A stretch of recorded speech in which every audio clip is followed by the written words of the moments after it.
بسم اللہ الرحمن الرحیم۔ آج یکم محرم الحرام سن 1444 ہجری ہے۔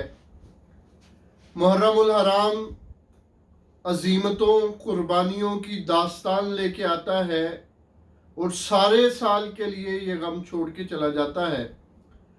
یکم محرم الحرام خلیفہ دوم حضرت امیر المؤمنین سیدنا عمر ابن خطاب رضی اللہ تعالیٰ عنہ کا یوم شہادت ہے، اور 10 محرم الحرام نواسہ رسول سیدنا امام حسین رضی اللہ تعالیٰ عنہ اور آپ کے جانثاروں کا یوم شہادت ہے۔ حضرت عمر فاروق رضی اللہ تعالیٰ عنہ وہ بلند پایہ شخصیت ہیں کہ جناب نبی اکرم صلی اللہ علیہ وسلم نے جن کے متعلق آپ کو زندگی میں جنت کی بشارت عطا فرمائی۔ سیدنا عائشہ صدیقہ رضی اللہ تعالیٰ عنہ روایت بیان کرتی ہیں، ایک دن سرکار دو عالم صلی اللہ علیہ وسلم کا سر مبارک میری گود میں تھا اور رات بہت خوبصورت تھی اور ستارے ہی ستارے نظر آ رہے تھے۔ میں نے حضور صلی اللہ علیہ وسلم سے پوچھا، یا رسول اللہ صلی اللہ علیہ وسلم، ان ستاروں کے برابر بھی کسی کی نیکیاں ہیں؟ تو سرکار دو عالم صلی اللہ علیہ وسلم نے فرمایا، عائشہ ہاں ہے۔ میں نے کہا، یا رسول اللہ، وہ کون سا خوش نصیب ہے کہ جس کی نیکیاں ان ستاروں کے برابر ہیں؟ سرکار دو عالم صلی اللہ علیہ وسلم نے ارشاد فرمایا، عائشہ وہ حضرت عمر رضی اللہ تعالیٰ عنہ ہیں۔ محدثین نے یہاں پر لکھا کہ آخر حضرت عمر نے کون سی ایسی نیکیاں کی ہیں کہ جن کی نیکیوں کو حضور نے ستاروں سے تشبیہ دی ہے، اور ستاروں سے تشبیہ دینے کا مطلب یہ ہے کہ جس طرح ستاروں کی تعداد گنی نہیں جا سکتی، اس طرح عمر کی نیکیاں بھی گنی نہیں جا سکتی۔ حضرت عمر کی کون سی نیکیاں ہیں جن کو گنا نہیں جا سکتا؟ تو اس کا جواب لکھا ہے کہ اصول اور ضابطہ یہ ہے کہ نیکی کا جو کام، اس کام کے شروع ہونے میں جو شخص ذریعہ بنتا ہو، جب تک وہ نیکی کا کام ہوتا رہتا ہے، وہ شخص اگر اس دنیا سے چلا بھی جائے، اس کے نامہ اعمال میں اس کا اجر جاتا رہتا ہے۔ حضرت عمر فاروق رضی اللہ تعالیٰ عنہ وہ شخصیت ہیں کہ جن کی وجہ سے سب سے پہلے بیت اللہ میں نماز باجماعت ادا کی گئی، یہ سبب بنے تھے، اور وہاں پر ایک نماز کا ثواب 1,00,000 نماز کے برابر ہے، اور روزانہ 5 نمازیں ہوتی ہیں، اور 1400 سال سے ہوتی چلی آ رہی ہیں، اور قیامت تک ہوتی چلی آئیں گی۔ ہر نماز کے بدلے میں 1,00,000 نیکیوں کا ثواب حضرت عمر رضی اللہ تعالیٰ عنہ کے نامہ اعمال میں لکھا جائے گا۔ اس لیے سرکار دو عالم صلی اللہ علیہ وسلم نے مبارک ارشاد فرمایا کہ عمر کی نیکیاں ان ستاروں کے برابر ہیں۔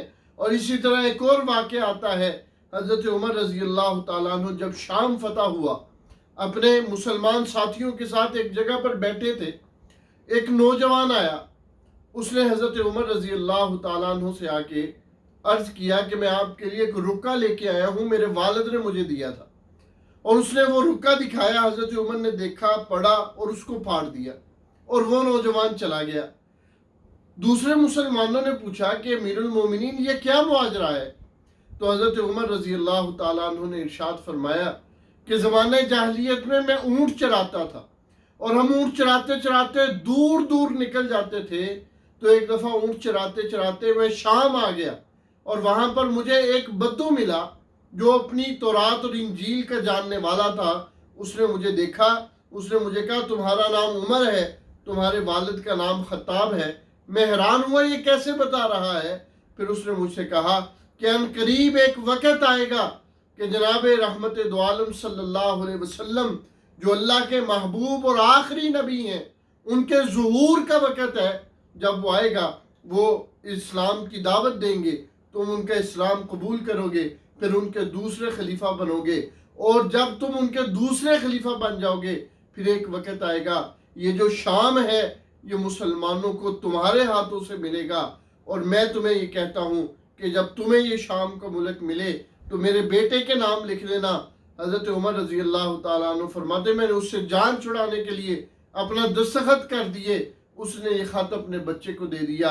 آج شام فتح ہوا ہے تو اس کا بچہ یہ خط لے کے میرے پاس آیا ہے اور میں نے اس کو یہ کہہ کے واپس کر دیا ہے کہ یہ اللہ کی جاگیر ہے، اسلام کی فتح ہے، عمر کے باپ کا اس میں کوئی حصہ نہیں جو میں تمہیں دوں۔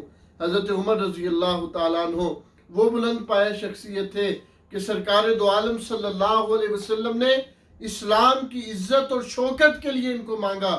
کہا جاتا ہے کہ سب صحابہ حضور کے مرید ہیں، حضرت عمر حضور کی مراد ہیں، حضور نے دعا کر کے ان کو مانگا تھا۔ حضرت عمر رضی اللہ تعالیٰ عنہ ایک دفعہ سفر پر تھے، مکہ کے قریب ایک پہاڑی پر رکے اور ایک وادی میں دیکھنے لگے۔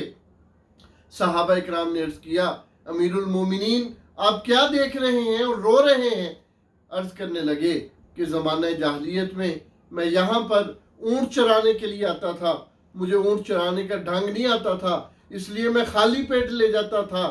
میرے والد مجھے مارتے تھے، ڈانٹتے تھے کہ عمر تجھے تو اونٹ چرانے نہیں آتے، تو کیسی زندگی گزارے گا؟ پھر رونے لگ پڑے اور پیغام دیا اس وقت کے لوگوں کو اور قیامت تک آنے والے لوگوں کو کہ لوگوں، جس عمر کو اونٹ چرانے نہیں آتے تھے حضور کے قدموں میں آیا ہے، قرآن کے ساتھ جڑا ہے، تو 22 لاکھ مربع میل پہ حکمرانی کر رہا ہے۔ ایک وقت وہ تھا کہ اس وادی میں مجھے اونٹ چرانے نہیں آتے تھے، اور آج ایک شان یہ ہے کہ اس وادی میں آیا ہوں، اللہ کی سلطنت کے علاوہ میرے اوپر کسی کی حکمرانی نہیں ہے۔ اللہ نے اتنی شان و شوکت عطا فرمائی تھی، اللہ ہمیں بھی ان کی سیرت میں سے کچھ حصہ نصیب فرمائے۔